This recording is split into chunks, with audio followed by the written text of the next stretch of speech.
Hi, I'm Stargate Pioneer.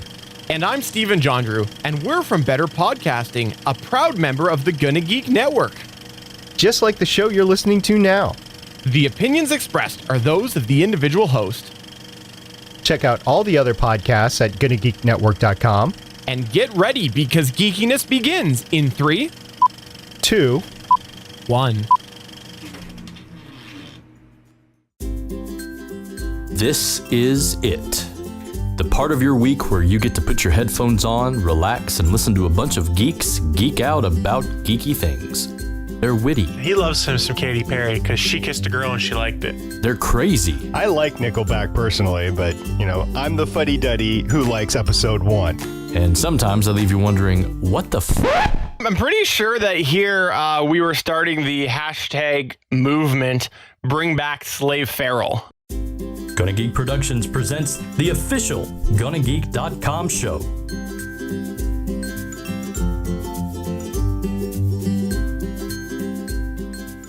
Hello and welcome to episode 196 of the official GonnaGeek.com show. I am Jondrew, and with me, of course, is the wonderful Chris Ferrell. I am Tobor. We also have, of course, Stargate Pioneer. Hey guys, what's up? It's a great week. Looking forward to a great show here. And Steven, I want the tag starring Stargate Pioneer before you actually announce me. Because you announced me last. I'm the key guest. I'm the key guy. Without this show, without me, the show is nothing.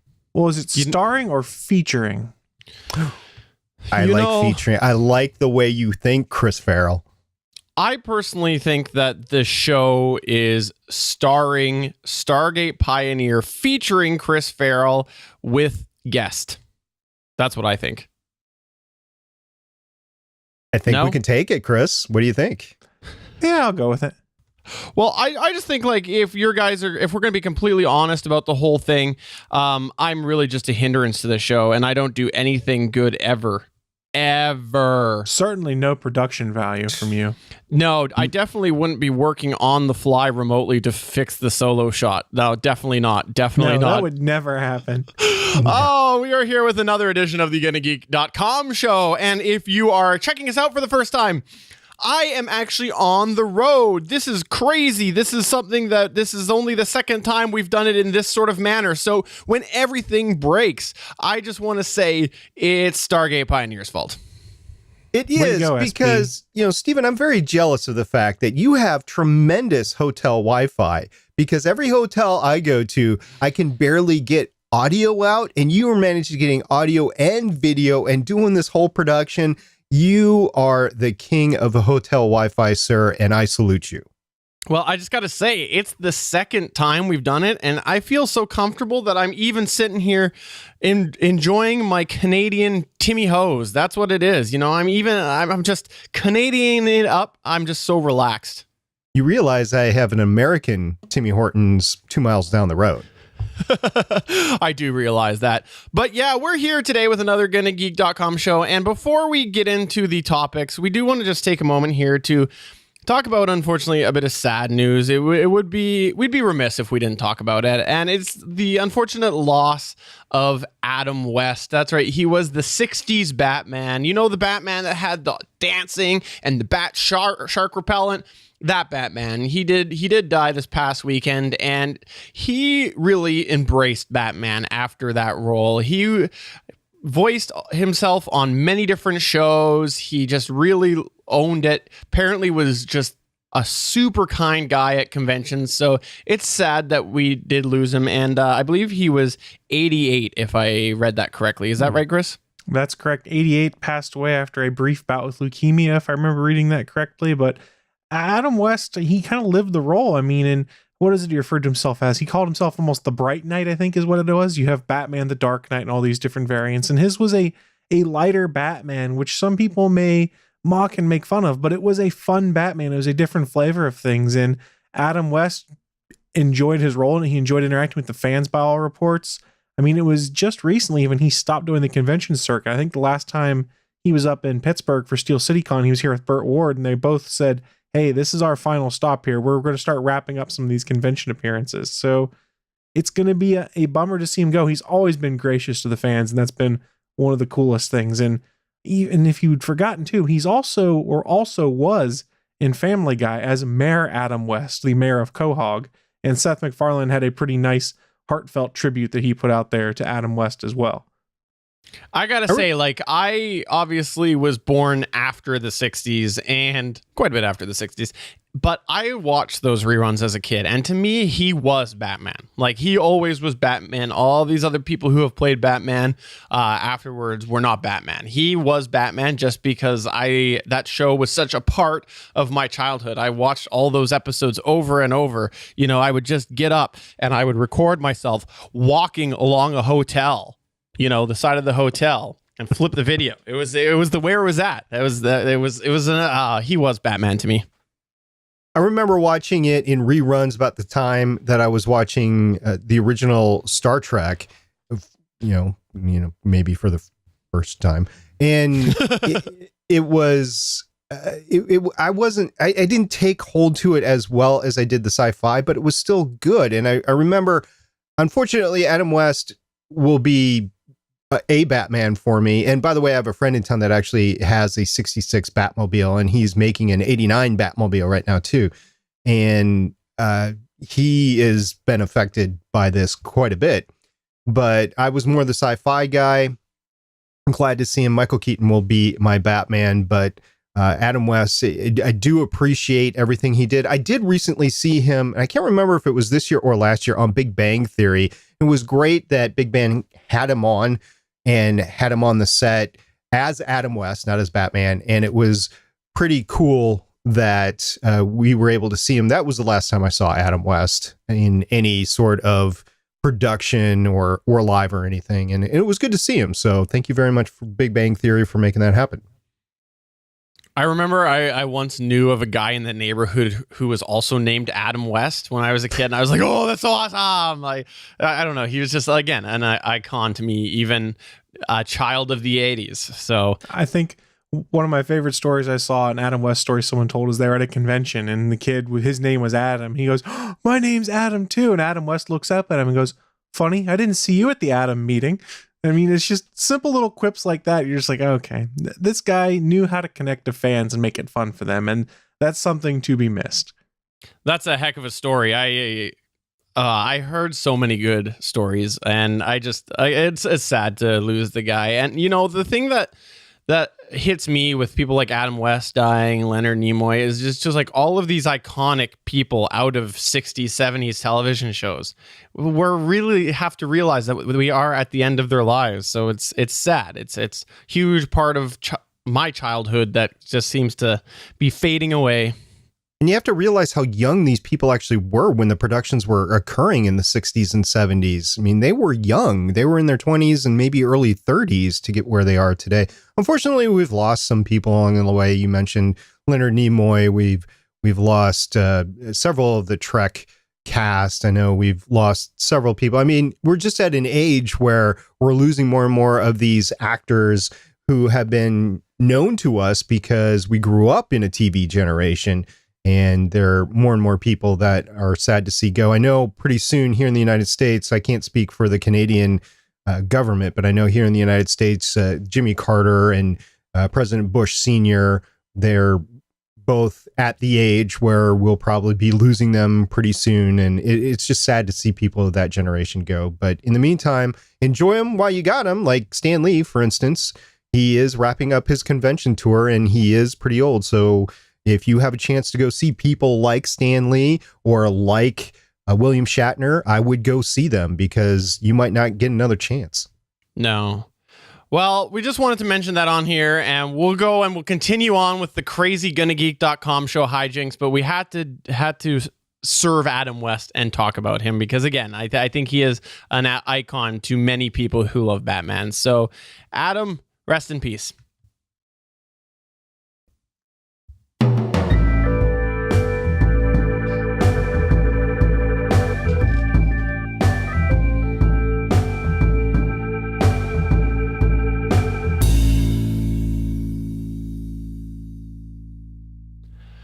All right. So this week on the GonnaGeek.com show, we are going to talk about news. But before we get there, I just have to mention my disappointment, my extreme disappointment last week in Stargate Pioneer. Of all the people I am disappointed in, it's Stargate Pioneer.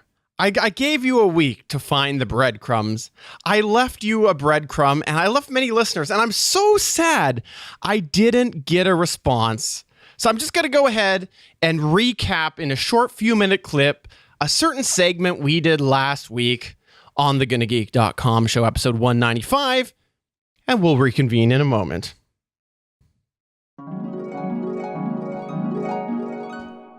She joined a sitcom with Ted Danson in a role where, oddly enough, later she was let go and replaced by Nancy Travis. What was the name of this series? Chris, what is the name of it? it was Becker. Wow! Question number 2. This Marvel comic book character has been affiliated with the Avengers, Secret Defenders, and has even been Captain America. Other aliases include John F. Walker and Jack Daniels. Chris. All right, Chris, what's your answer? U.S. agent. Oh my, wow! All right, so question number 3. This iconic sci-fi character was almost originally played by a monkey wearing a mask while holding a cane. Beep. All right, Beep, what do you got, SB? Yoda.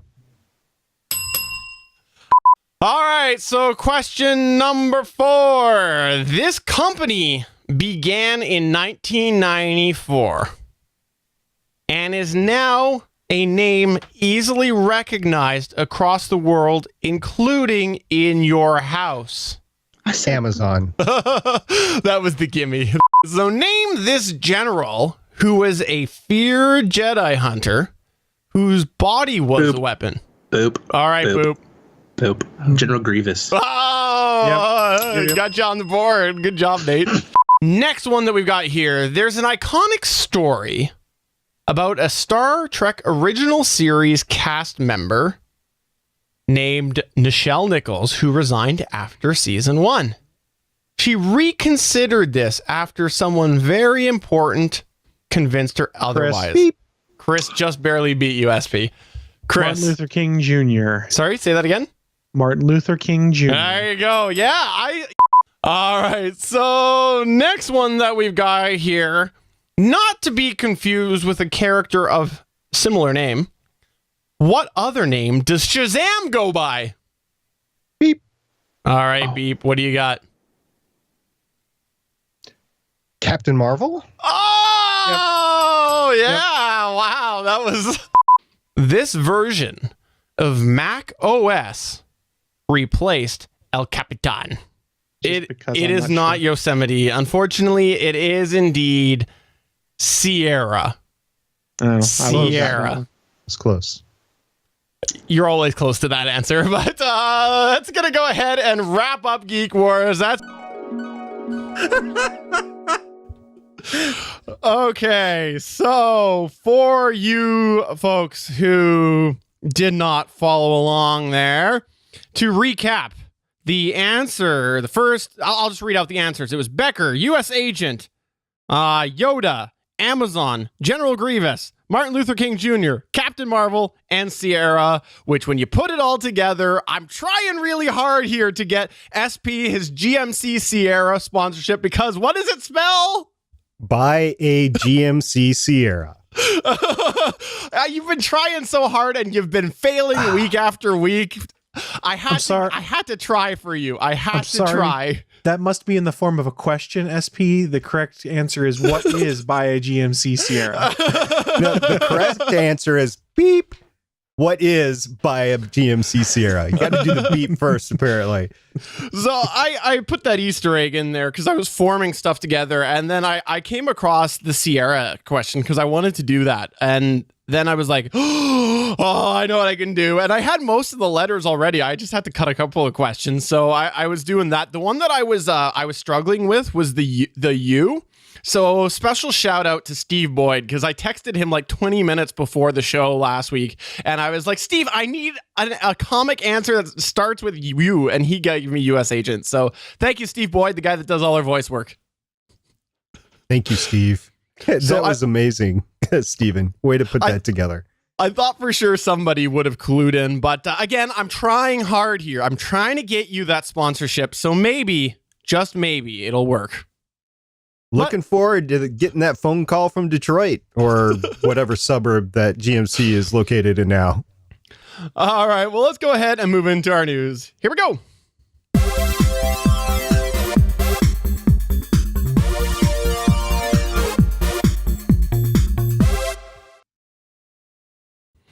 Okay, it is news time, and Chris has a heck of a lot of news. He just decided that he was going to hog the entire segment, right? Yeah, just like I hogged and took over the Gonna Geek Twitter account last night. So if you're a follower of the Gonna Geek Twitter account, you probably saw about 5 p.m. Eastern time I took over and started talking about Microsoft's E3 event that was going on, because I fully admit I was geeking out. I was a little excited because they are finally going to unveil their official name for the Xbox Scorpio. They're going to unveil a price and get into some of the games that would be coming. So guys, let's do a rundown. I broke this into 2 pieces. First, we'll talk about the new console. Then we'll talk about some of the games they had there. So the Xbox Scorpio's official name, Xbox One X. You might be asking, why did they do that? Well, look at it on paper. Xbox One X. I enunciated that like that on purpose. It spells out Xbox. They probably thought they were very witty when they did it. Personally, I would have stuck with the Scorpio name. It was far cooler. No, actually, it spells XOX. So it's all about the hugs and the kisses. That's all that it's about. Hugs and kisses from Microsoft when you buy their new console when it drops on November 7th. And when you buy it, your wife will be mad at you, so you'll need hugs and kisses from somebody else. Boom! There's your marketing strategy right there. So Xbox One X was revealed on the center stage at E3. Microsoft made a big point of saying it is their smallest Xbox system yet. In fact, smaller than the current Xbox One S that is out there. Microsoft made a big point of pointing that out because they've packed a ton of hardware in there, but they've made the Xbox small in comparison. So it'll take less room in your entertainment center. So here's the question, guys. Lots of theories were going around. A lot of people were saying, Scorpio, when it was first announced, based off that hardware, it's going to have to be something like $600 to $800 in there because they're packing this with a bunch of stuff. What did you guys think it was going to come out being? I know what the Canadian price is too, Steven, so please feel free to theorize what you thought it was going to be. I would have guessed it would be about $100 more than what it usually goes for. That was where I thought it would be before I saw the amount of specs, and I understand that it's like, I think Canadian $600. I think that's what it is. Usually my price point for these gaming consoles is about $299, $250, $299, somewhere around there. So $250, $300. But when new consoles come out, they're like $500, $600 at least. And I don't know, this is a short time span. Like you had the Xbox 360 for what, 10 years until you got the Xbox One. So there was a long time for new components to come out that were a little bit cheaper to throw in the Xbox. I figured it was going to be at least 600, if not 800. Yeah, that's what I was thinking too. I think that ultimately, though, the higher price point, and I know you're going to say exactly how much it is, but I know the higher price point here, I think it indicates that they're ready to evolve the console gaming market. They're not just looking for the people who are on a bit of a budget to get into gaming. I think they're looking to really push the boundaries.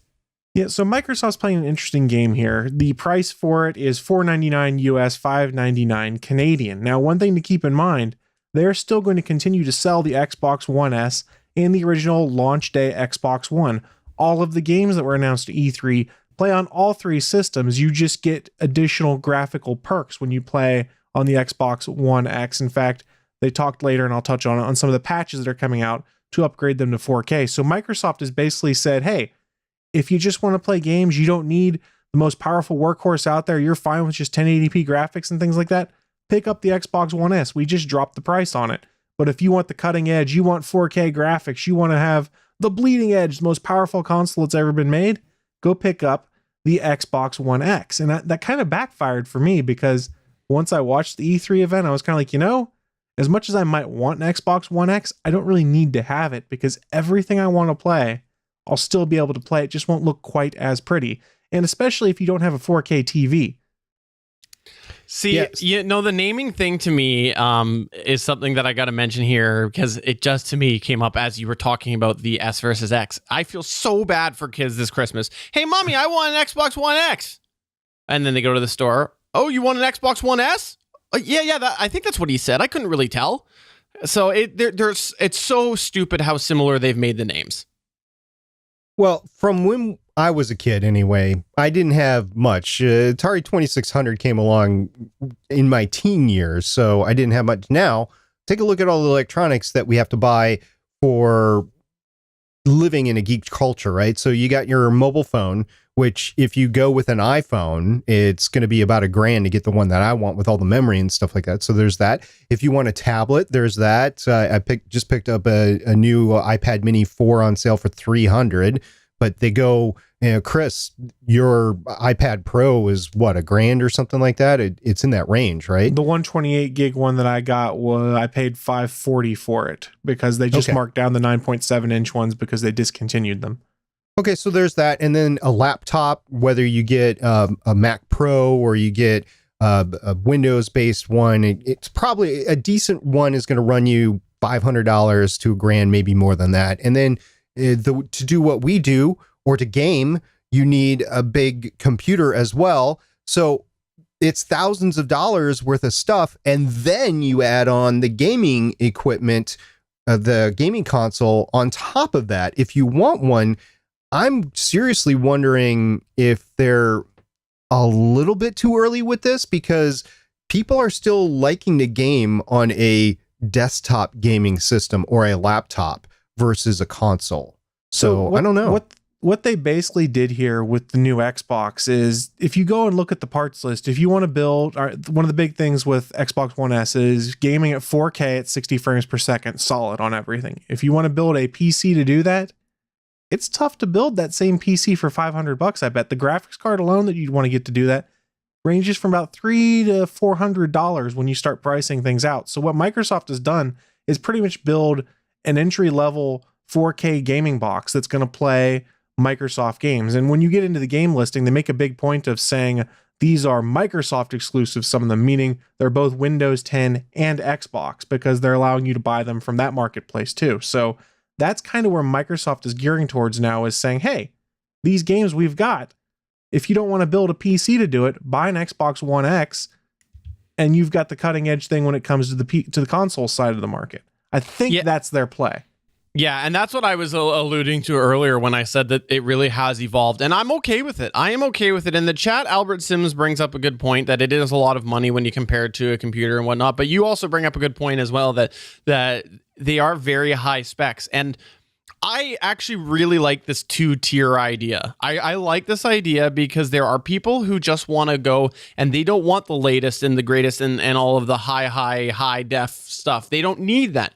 They just want to play some of the more simple stuff, and I like it. I think this is a really good idea. I would actually like to see it evolve a little bit further where the lower tier actually is even more affordable. I would like to see there be a bit of reduction in that area. It just dropped to $200.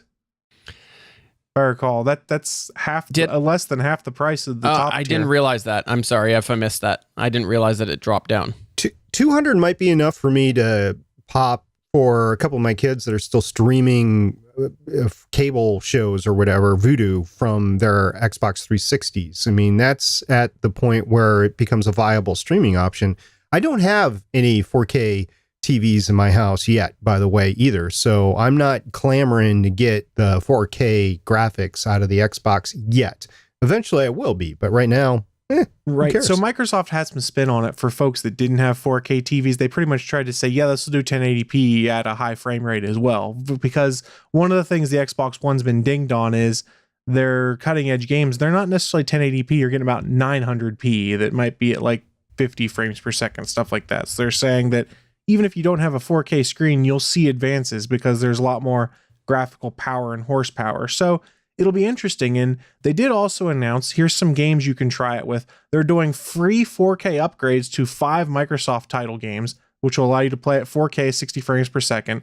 That includes Gears of War 4, which came out earlier this year, Forza Horizon 3, which has been out for a while, Killer Instinct, which I think was a launch game, Halo Wars 2, and Minecraft are getting free upgrades. There will be a patch you can download. When you download that patch, it'll play at 4K on the Xbox One X. They have also announced third-party support. I didn't get all of the games that are coming for that. There was like 20, I think they said, that day one would be supported.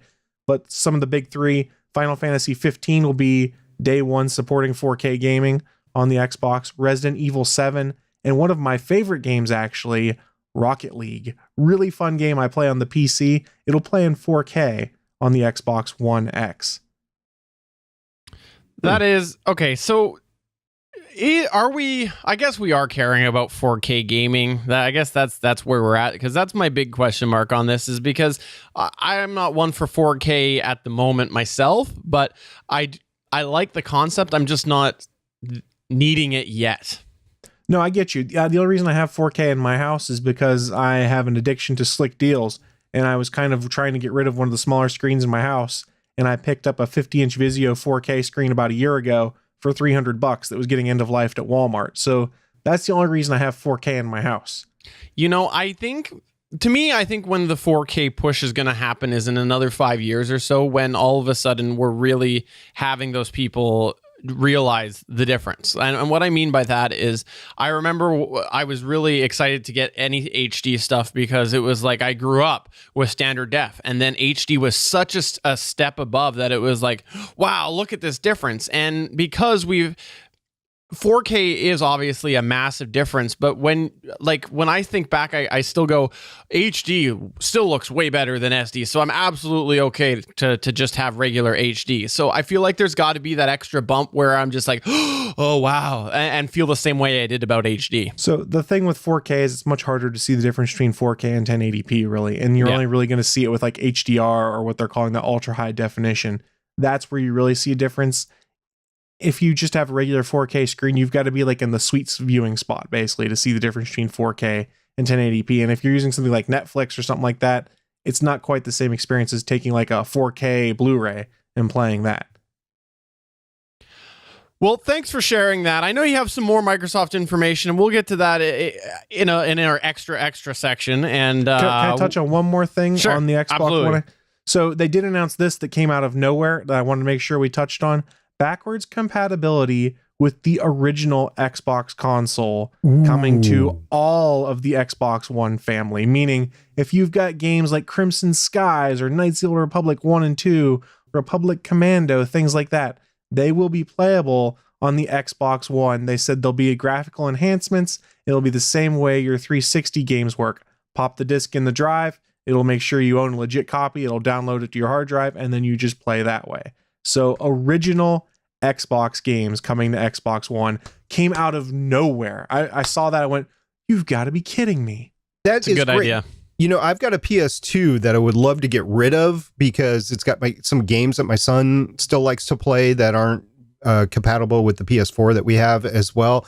So hearing this and being able now to transition away from my Xbox 360s, which might have some backwards capability of the Xbox One on some games right now, that would be fantastic. And that actually would get me more towards the lower end of the Xbox One original release versions than anything. That is amazing. Way to go, Microsoft. Now, that was the kicker there for me. One thing to keep in mind, it doesn't mean that all Xbox One games will be backwards compatible. Much like with the Xbox 360, not all games are playable on the Xbox One, but the big games, I think they're going to try and get those there.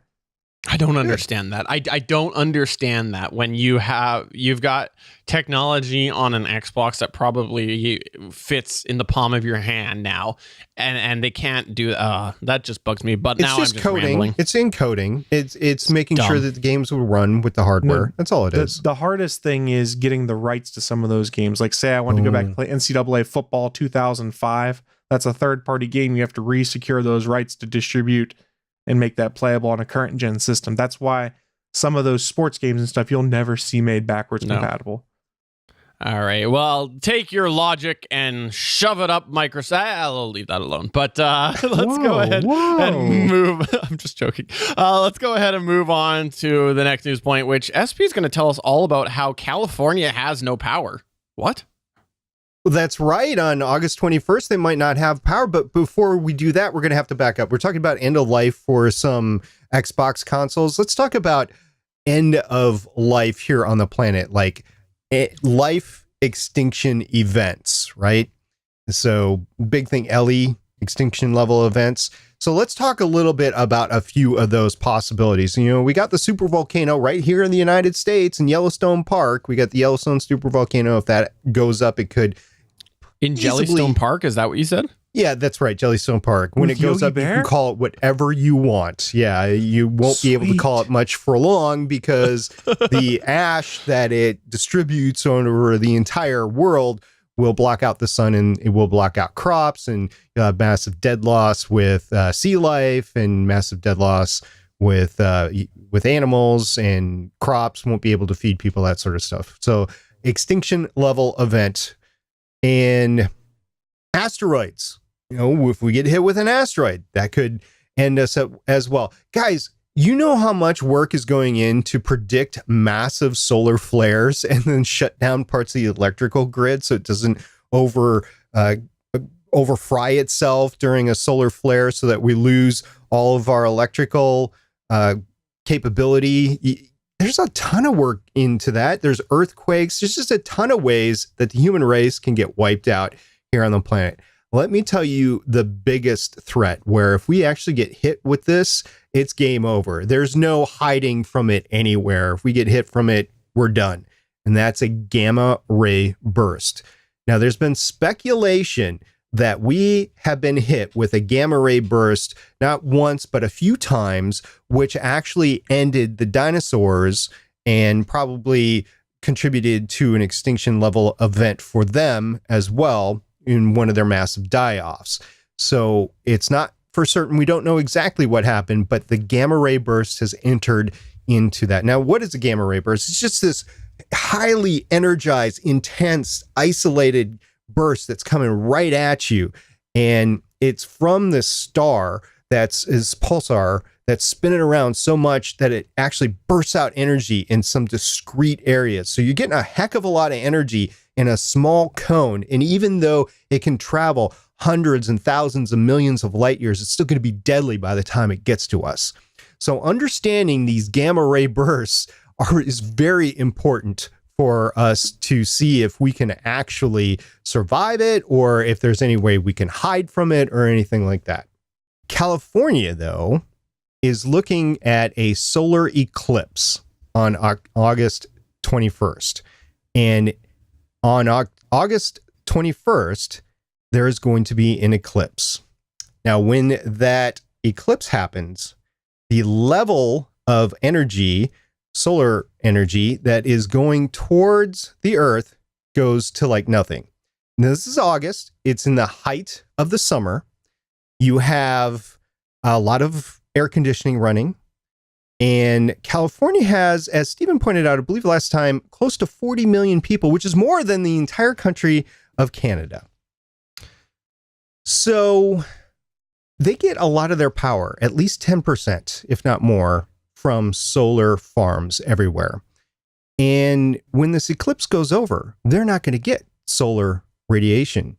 So they're going to have to figure out how to deal with power. So this is August 21st. We're planning for it now. Actually, we've been planning for a while. Now, this story comes from Laura Gagel, and she is a life science staff writer. And she basically said that during the 9% of electricity solar electricity from California, that they are going to lose about 4.2 megawatts or 4,200 megawatts, which is the equivalent of 4.2 million homes during this eclipse. But wait, guys, it gets worse. There's another 1,800 megawatts, which is going to not be there because people put solar panels on their roofs. So that's a lot of power. That's like 6 million homes, which is a big chunk of the state, which is 40 million people, right? So they have to make sure there's enough hydroelectric, make sure there's enough coal fire or whatever, nuclear power to fire that state up for the few hours during the eclipse. The eclipse is going to last for about 5 hours, from like 7 in the morning till about noon or so. So they have to figure that out, and they are figuring it out well in advance. We're talking about August 21st. This is June 12th as we record this, so it's several months away. Okay, guys, I got a question. Right. Why is this a big deal? I mean, like, we have storms that come over all the time and knock out solar power, right? You know why it's a big deal? Because I believe you said that they need 1.21 gigawatts. And so obviously we need to time travel. That's what it is, right? You know, if you can time travel with 6,000 megawatts, yeah, why not? Oh, okay. So I don't know. I read this article. I'm gonna say overblown. That's what I'm going with. There's a little bit of that because it happens all the time. What happens if there's a forest fire somewhere and you get clouds overhead? It's going to knock out your ability to produce solar power as well. Solar power is a renewable source, but I tend to think in terms of wind power and hydroelectric power, which is more renewable in my opinion and more available 24 hours a day than anything else. So, okay. We have this solar power, we have these issues, and people think the sun is a lot of free energy, but the sun, it can backfire on you as well. So there you go. I just thought of something. Here you go. Here's your multi-million-dollar idea, SB. You're into the wind energy. You're also a podcaster, meaning you are constantly giving out a lot of hot air. Thus, some form of device that sits in front of you, the wind energy, boom, there you go. Podcaster meets wind energy. You don't realize it right now, but I am actually sitting at a recumbent bicycle. So I'm generating enough electricity to power this entire podcast as we go along as well. Yeah, well, I'm doing the same thing, but that's just because that's the only way that we get power in Canada. You actually get power in Canada? I thought we provided it for you.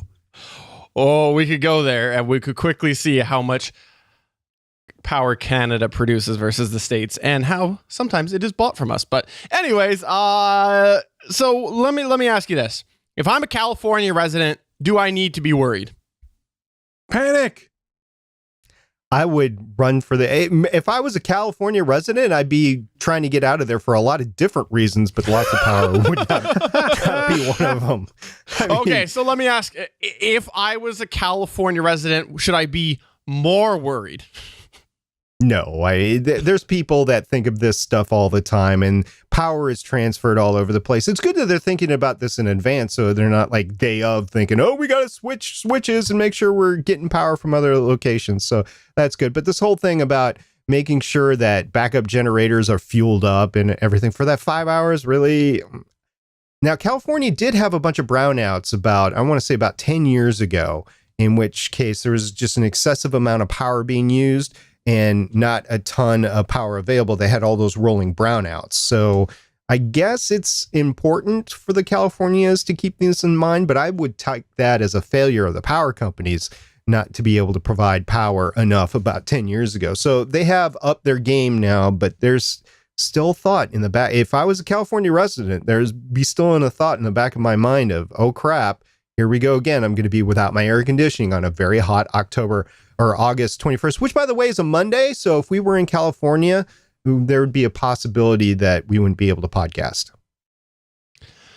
Well, I guess we'll just have to make sure we break into that market so that we can capitalize on other people's unfortunate situations. I like this plan. That's the key to getting rich.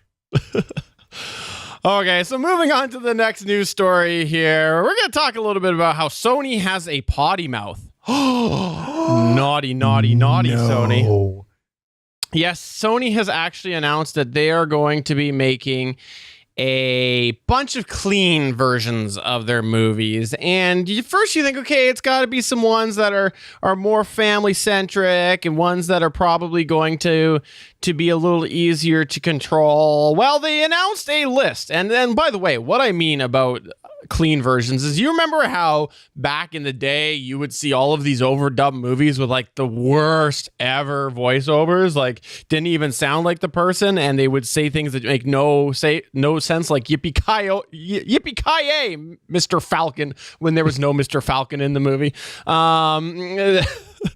Yeah, here let me just list some of these. 50 First Dates, okay, sounds like maybe a little bit family. Battle of the Year, Big Daddy, yeah, okay. Captain Phillips, that's not exactly a family-oriented movie. Crouching Tiger, Hidden Dragon. Captain Phillips is not a family-oriented. It's about pirates, right? It's like Pirates of the Caribbean, except for it's on the eastern coast of Africa. Okay, well then I'll just continue here, because then we're going to look down the list a little bit further, and we're going to see that the movie Step Brothers is on this list. Yes, Step Brothers, the movie where literally there are multiple scenes of taking out a male's sack of berries and hitting them on drum pads. That is literally a scene within the movie, is one that they have chosen to make family friendly. What? This is a really ridiculous idea that they're doing this. I can't believe that they're actually going to go and make these clean versions of these films that are just centered around more either mature concepts or more immature concepts. It doesn't matter. And when I say mature, I mean Captain Phillips. Like that's a mature concept. When immature, obviously, we're talking Will Ferrell here. I just can't believe this. This is ridiculous, and it's just such a money grab. But I don't know. Who knows? Maybe we'll end up seeing that. What's that R-rated movie that had all those boobs in it? Oh, wait, all of them. But yeah, maybe that'll come out. But when you have to call in another studio to help rejuvenate your superhero series that you have, I mean, it's like you got to think of creative ways to make some cash in order to stay in business. And let's not forget the email hack that they had a couple of years ago as well. Yeah, I don't understand your consternation here, Stephen. They do this every day on basic cable. My constipation, is that what you said? Your consternation, I don't understand it. It's a good word. It's a power word. I got distracted. It says boobs in the chat room. I'm sorry. Yeah, you're right. You do see it, but this is actually like a Sony-driven thing, not a made-for-TV thing. That's the difference here. It's not like they're taking it meaning to put it on TV. They're just doing this as another version of release. It's ridiculous. Time out. So Walmart's been doing this for years. They've been taking movies and they've been editing them and selling the DVDs or Blu-rays in their stores. Walmart has been doing this across the board. Maybe American Walmarts. America. Yeah, I understand that, but it's to me it's because it's on a bigger scale, because it's actually Sony doing this. It's bigger not scale. Walmart's pretty dang big, dude. Yeah, but Sony is the one that is actually making the movies. So whatever. I'm going to be frustrated about this. I'm going to see I'm not going to even see it. I'm not going to see my edited version, because that drum scene is like the best scene of Step Brothers. How did you feel about censored or explicit musical lyrics that were censored in the 90s and 2000s? And you still see CDs like that where mom and dad won't let me get the explicit version. I gotta get the edited version of the new Limp Bizkit, guys. I mean, this is not a new thing. It's how you sell to another segment that wouldn't normally buy your product. I mean, are they going to make tons of money off of it? No, but they're going to make some money off of people that wouldn't normally let their kids or wouldn't let themselves see something they deem to be obscene or lewd otherwise. I mean, there was a whole movie streaming service that people were using that I think eventually got ruled illegal, which was people took these movies that had some intense imagery or crudeness in it, and they made edited versions and made safe versions that you could stream online so that families could watch Step Brothers or whatnot without having to worry about harsh language or nudity and things like that. It's not a new thing. It's just, I don't get it because it's changing the original artistic vision of a work. I'm not saying Step Brothers is a work of art, but you're changing the original vision by editing it out. Yeah, well, we'll see how well this goes. Maybe it'll just fail. But I gotta say, before we go off of this news point to Chris's crazy other Microsoft news, one of the best censorship things that I ever saw was I came across, I believe it was Showgirls on TV, and they had put in these terrible, like, it was like the 90s, so it was terribly, like, almost drawn fake bras and panties all over all the nude women. It was the most hilarious thing that I have ever seen. So seek that out. I think it was Showgirls. What's the point? All right. So speaking of the point, what is Microsoft's point, Chris? So Microsoft's gotten criticized in the past at their E3 events. Yes, we're going back there for just a couple minutes, guys. Because remember when the Xbox One came out, they spent a lot of time talking about it as a media streaming platform and things like that. They didn't talk about the games. So this year they decided to talk about the games. In their 90-minute presentation, they showed off 42 games on stage, 22 of which are exclusive to Xbox One, but a good many of them also coming to Windows 10. So they showed off a boatload of games. I had just a few I wanted to run through because there's some exciting ones there and there's some that had some hype behind them. So it's alphabetical order, no order of preference. But ironically, the first one up is the one I'm most excited for, is Anthem. This is BioWare's new IP made by the Edmonton team, i.e. the core Mass Effect team, not the Montreal team that broke Mass Effect Andromeda. So guys, this is what Mass Effect died for. It was to create Anthem, which looks like a cross of Titanfall, Destiny, and Iron Man, basically. It looks like they're trying to cash in on the fact that Destiny is the go-to game in the console world for cooperative shooters and things like that. It looks pretty. The graphics look gorgeous, and it's got a BioWare story behind it. So I will probably be picking that one up at some point. Are you really going to pick it up, or are you just saying that to make an exciting news point? Steven, you might have to bleep me. I don't know if we're allowed to say this. I'm BioWare's bitch, Steven. I buy everything they put out. I'll leave it in. Why not? I mean, it's a fair statement. So I've got a few more games, one more to run down. Assassin's Creed Origins. I'm not a big fan of the Assassin's Creed series, but they took a year off because they were doing Assassin's Creed games yearly and the franchise was suffering. It actually looks pretty cool.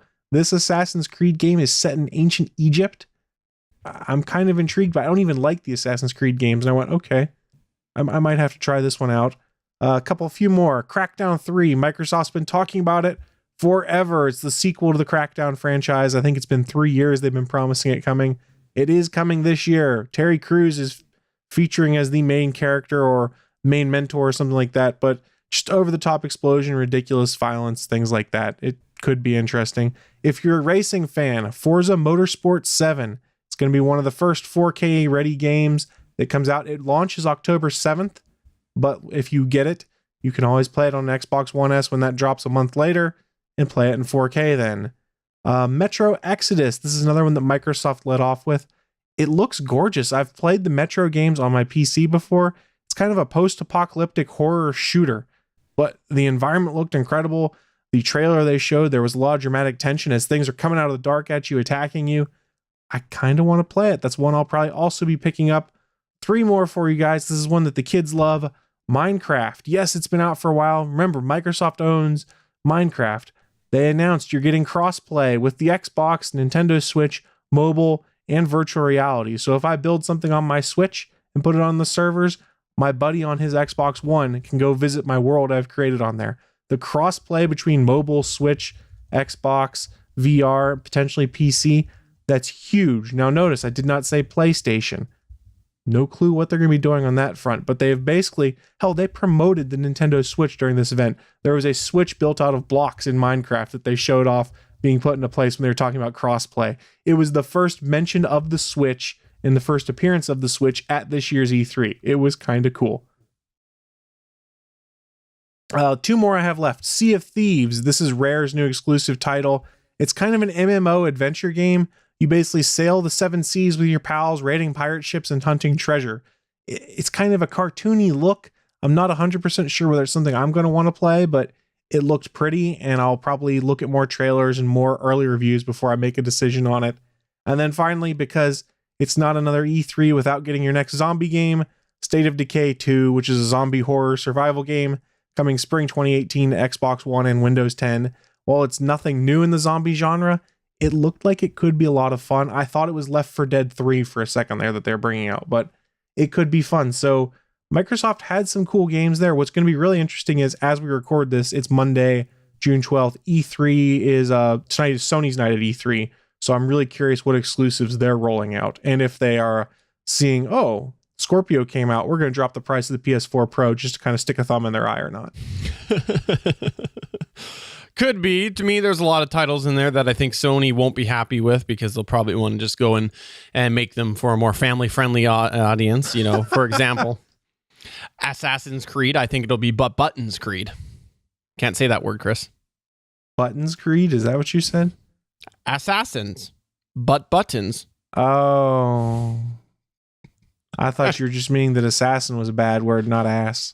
That's a real knee slapper there, Steven. Okay, so I gotta say, I was really happy that they finally did do this, because you're right. Yeah, they have been largely criticized for over the years, and this was a much needed move forward. Because again, I think this all goes back to the whole Scorpio thing. They're really trying to capitalize on a different market, and they have to do that market fair. Like, they have to be fair with that market and really give them some love. So I'm happy to see that. Glad they did this. And you know what you should do, Chris?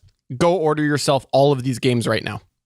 Most of them aren't available for pre-order yet, Steven. Just like the Xbox One X is not available for pre-order if anyone's trying to get it. I'm pretty sure you have a way to do that. Not really. He's a video game reviewer, well renowned. I think we can get this for you, Chris. You know, in a past internet life I had for a blog I used to write for, I did get free games for reviewing, so that was pretty sweet. Crazy. It's possible. Well, thanks for putting that list together there, Chris. Appreciate that. And that's going to go ahead and wrap up our news. Should we go ahead and move into SP Space Symposium? Let's do it. One of these days, SP is going to be like, no, and then I don't know what I'll do. Cry.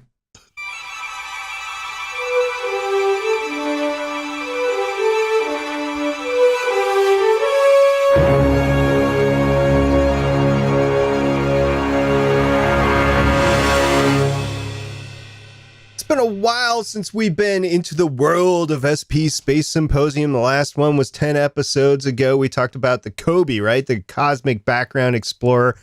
Well, we're going to talk a little bit more about those gamma rays that I talked about earlier with the Swift Gamma Ray Burst Explorer. Whoa. You said gamma rays? So, and you said the Swift? Are you saying that Taylor Swift is a superhero because she was hit by gamma rays? Taylor Swift is somebody's superhero, that's for sure. That's what you meant, right? That's entirely what I meant. My head.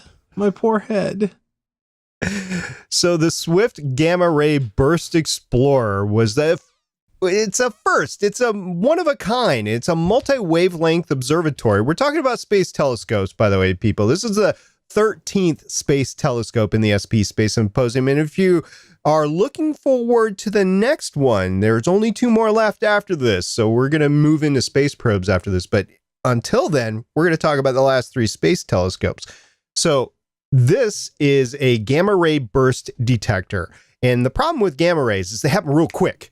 And if you're not actually staring at them, you're not going to get a chance to look at them. So Gamma Ray Burst Explorer was put up to actually sense the burst as it's happening, and within 90 seconds or less, be able to turn around and capture these bursts that they're happening. So they wanted to determine the origin of the burst. They wanted to classify them and look for new types possibly. They wanted to determine how the burst evolves and interacts with the surroundings. What's the science behind it? And they want to use gamma ray bursts to study the early universe, as well as performing the first sensitive hard X-ray survey of the sky. Now, this program is headed up by NASA Goddard Space Flight Center, and it's being run actually out of Penn State University. That's where the mission Center is actually located. And if I would have known that, I would have been moving closer to Penn State because I think this is pretty cool science.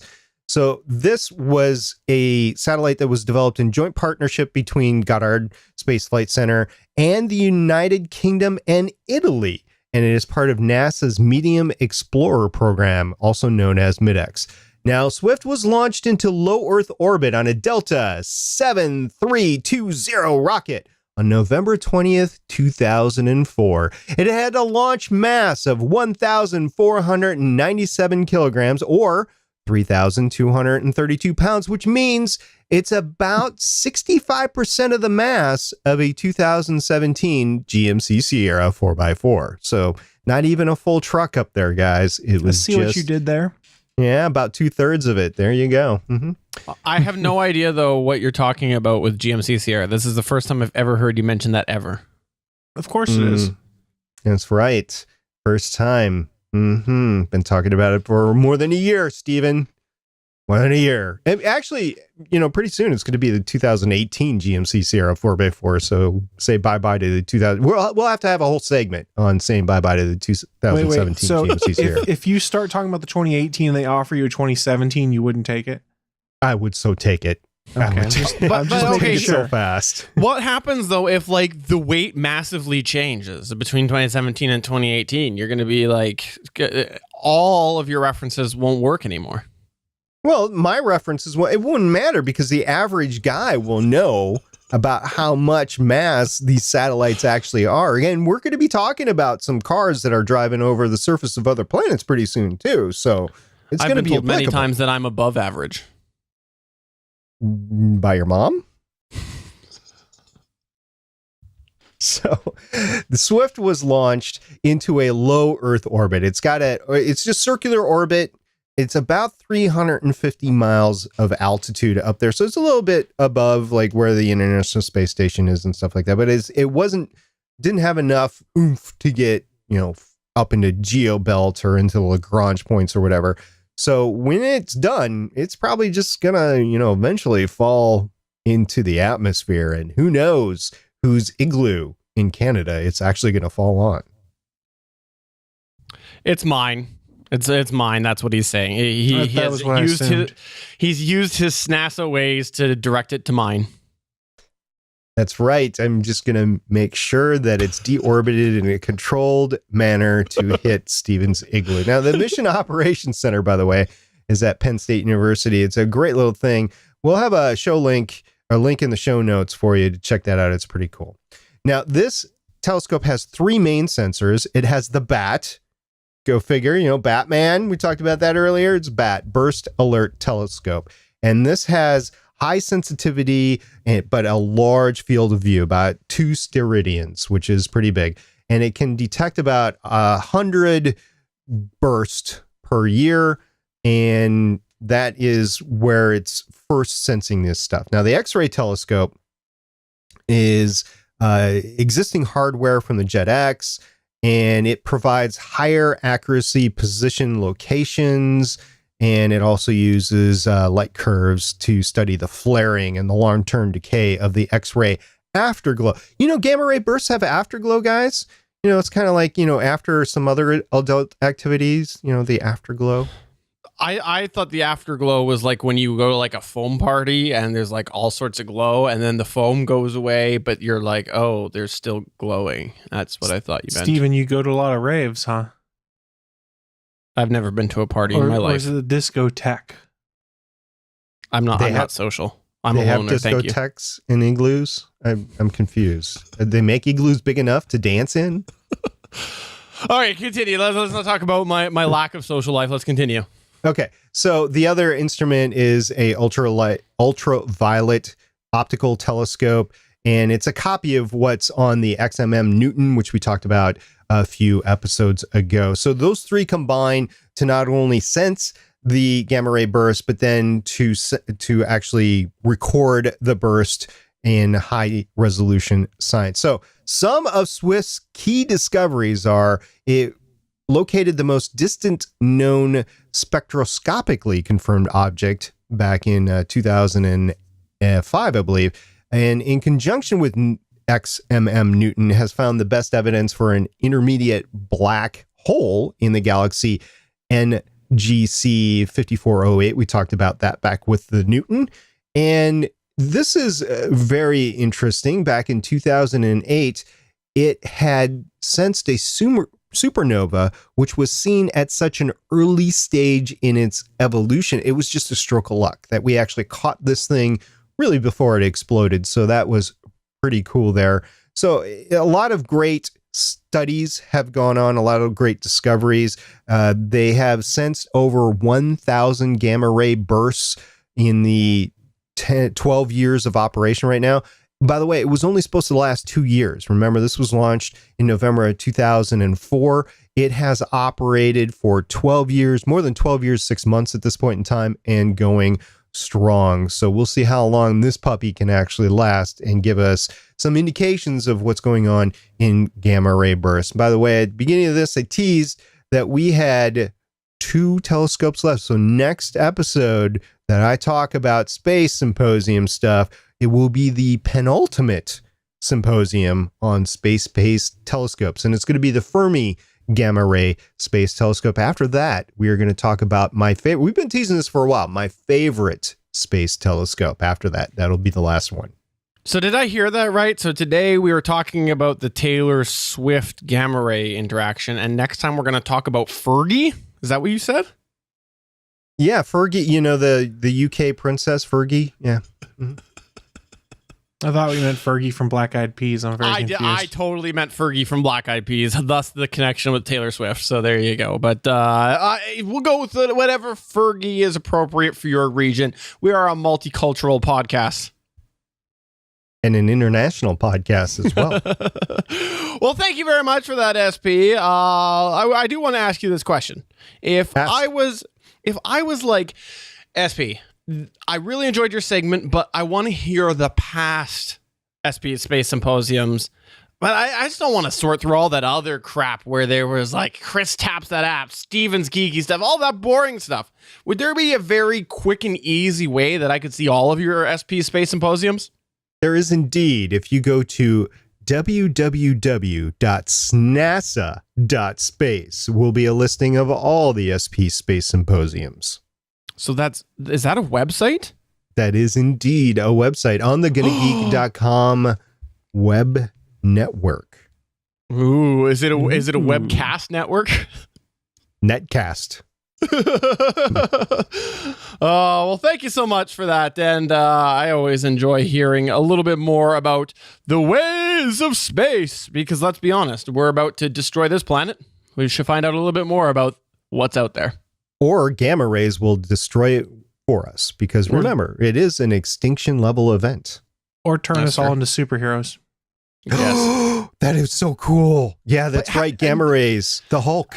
No, that's not true, because if we all end up with the superpowers, then it's just normal again. So you need somebody who has more powers to be super. It's no longer super, so it would just be powers, which... But it'd be a whole race of people with powers. Think of the stuff that could get done. Oh my gosh. We could get rid of world hunger. We can go in and fix stuff after disasters like hurricanes, tsunamis, or earthquakes. I'm just going to remind you here that X-ray vision will be very, very, very much misused. That's where all of our time is going. The Hulk doesn't have that power. He doesn't care. His power of choice, obviously, is X-ray vision, which is slightly less creepier than invisibility. Oh dear. Oh dear. Let me go use my bathroom on my invisible jet. But that's going to take us towards the end of the show. Before we wrap up, let's take a moment to go around the table, plug and promote, do whatever we'd like to plug and promote. Chris, would you like to do anything? Nah, I don't like to do... No. In all seriousness, just a friendly reminder, go check out all the other podcasts that are on the network. Head over to GonnaGeekNetwork.com. We've got a variety of different geeky shows that are sure to tickle your tastes. I'm going to piggyback on that and say, welcome the Strangio Show to the Gonna Geek Network. Check them out. newest edition. And just keep your eyes on GonnaGeek.com, because by the time this is released, there might even be another edition on there. What? Tease. SP, do you got anything that you want to plug or promote?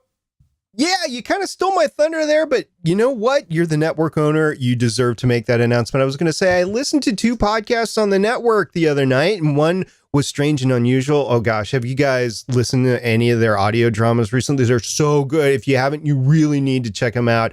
That is Strange and Unusual. They do a bunch of like stories, like audio stories, and it's just great to hear that sort of stuff. I also listened to the Strange Ale Show, which is pretty good this week. You know, last week I picked up the Pugcast, which was really great. So there's just a lot of great shows on the network. And oh, by the way, if you're looking for Stargate, if the GonnaGeek.com network does not have enough Stargate Pioneer for you, what you need to do is you need to go to ritualmisery.com, look at their Undaunted podcast on their network, and you will hear all about my story as a podcaster on Undaunted. That's the name of the podcast, Undaunted. I can't believe they scored that name, Undaunted, but they did. So Undaunted, I was interviewed and told my story of podcasting.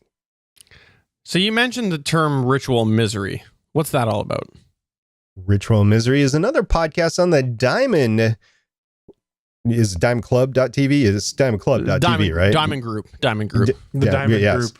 Diamond Group, and they are on Thursday nights, and they used to be on right after us, and they still are actually right after us on Starling Tribune on Thursday nights. So I was on there a couple of weeks ago as well. See, because I don't like when anybody uses the term ritual misery to do with you, because I like to think that since we do this show every Monday, that I am the ritual misery, because I bring misery to you two, and thus the ritual misery. That's fairly accurate. Yeah. But that is going to go ahead and take us towards the end of the show for episode 196 of the official GonnaGeek.com show. I'm Stephen Jondrew in a hotel room again. What?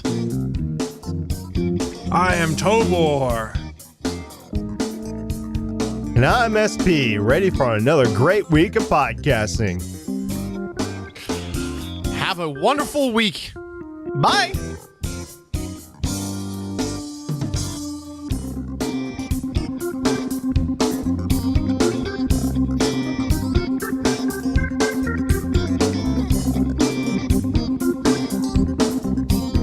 Thanks for checking out another episode of the GonnaGeek.com show. If you enjoyed it, please give us a 5-star review in iTunes or a thumbs up on YouTube. We encourage you to send your feedback by email to show@GonnaGeek.com. You can find our entire archive at GonnaGeek.com/show. And while you're there, why not check out all of the other geeky content on the Gonna Geek Network? Want to chime into our live chat? Join us Mondays at 8:45 p.m. Eastern at www.geeks.live.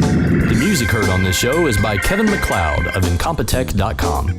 This show was produced and edited by Stephen Jondrew of Gonna Geek Productions. Thanks again for joining us, and we'll see you again next week.